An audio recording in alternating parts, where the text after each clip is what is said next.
Kita tidak protes. Yang saya seperti di media, saya sampaikan. Saya cuma mempertanyakan, apakah aturan ini berlaku di semua bursa lainnya.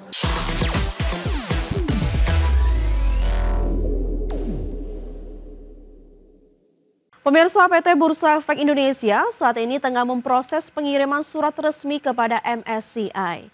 Langkah komunikasi dengan MSCI ini bukan bentuk protes, melainkan langkah yang diambil sebagai upaya mengklarifikasi agar regulasi yang diterapkan MSCI bersifat adil dan konsisten di seluruh bursa dunia. PT Bursa Efek Indonesia saat ini tengah memproses pengiriman surat resmi kepada MSCI atau Morgan Stanley Capital International perihal aturan terbaru mengenai komponen free float dalam penilaian indeks global. Direktur Utama PT Bursa Efek Indonesia Iman Rahman mengatakan, langkah komunikasi dengan MSCI ini bukan bentuk protes, melainkan langkah yang diambil sebagai upaya mengklarifikasi agar regulasi yang diterapkan MSCI bersifat adil dan konsisten di seluruh bursa dunia.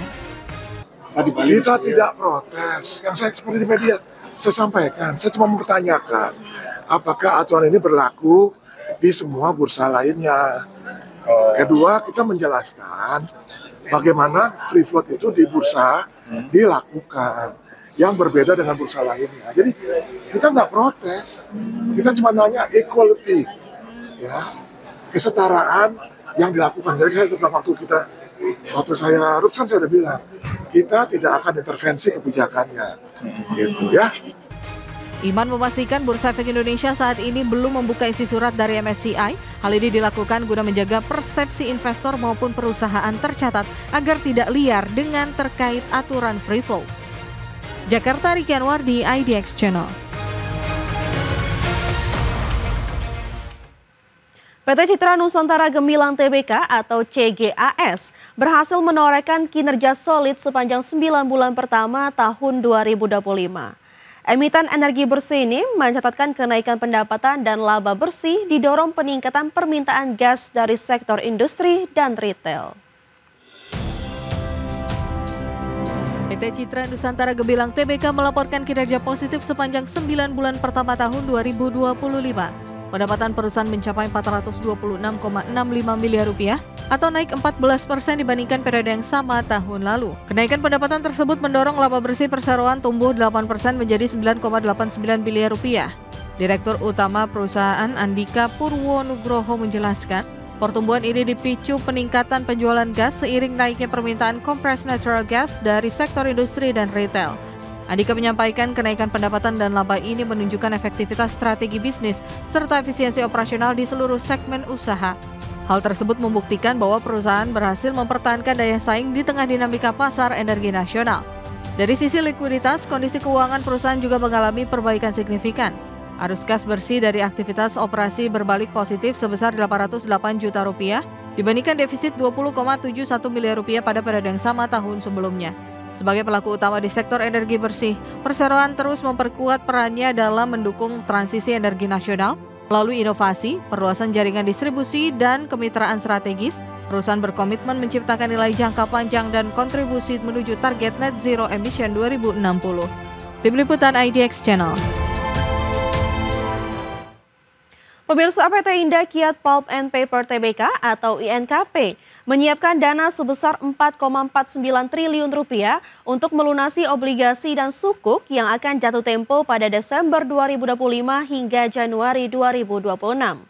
Rencana pelunasan tersebut disampaikan oleh PT Pemeringkatan Efek Indonesia atau Pevindo dalam laporan terbarunya. PT Indah Kiat Pulp and Paper Tbk menyiapkan dana sebesar Rp4,49 triliun untuk melunasi obligasi dan sukuk yang akan jatuh tempo pada Desember 2025 hingga Januari 2026. Berdasarkan laporan Pevindo, surat utang yang akan dilunasi mencakup 7 instrumen, terdiri dari 4 obligasi dan 3 sukuk mudharabah dengan peringkat IDA Plus dan IDA Plus SY. Di antaranya obligasi berkelanjutan 1 tahap 3 tahun 2020 seri C senilai Rp582,7 miliar yang jatuh tempo pada 11 Desember 2025, serta obligasi berkelanjutan 5 tahap 2 tahun 2024 seri A senilai Rp1,1 triliun yang jatuh tempo pada 15 Desember 2025. Selain itu, terdapat sukuk Modaroba berkelanjutan 4 tahap 2 tahun 2024 seri A dengan nilai 646 miliar rupiah yang juga akan jatuh tempo pada periode yang sama. Analis Pevindo Ayuding Tias Nur dan Fahrinaldi Akbar mengatakan bahwa INKP berencana melunasi seluruh surat utang tersebut menggunakan dana internal yang tersedia. Berdasarkan laporan keuangan, posisi kas perusahaan per akhir Juni 2025 tercatat sebesar 1,9 miliar US dollar atau sekitar 30 triliun rupiah. Jumlah yang dinilai cukup untuk memenuhi seluruh kewajiban jatuh tempo tanpa perlu menerbitkan utang baru. Mereka menilai langkah tersebut menunjukkan kemampuan likuiditas yang kuat di tengah tantangan ekonomi global. Adapun Pevindo menilai strategi pelunasan melalui kas internal akan memperkuat struktur keuangan dan menjaga profil kredit INKP di level IDA+. Kebijakan ini juga mencerminkan disiplin finansial serta komitmen perusahaan dalam menjaga kepercayaan investor sekaligus memastikan keberlanjutan pertumbuhan kinerja di tahun-tahun mendatang. Berbagai sumber IDX Channel. Pemirsa, kita beralih ke informasi IHSG pada penutupan pertama pada hari ini di tanggal 10 November 2025, di mana IHSG ditutup menguat di 0,25% ke level 8.415,6.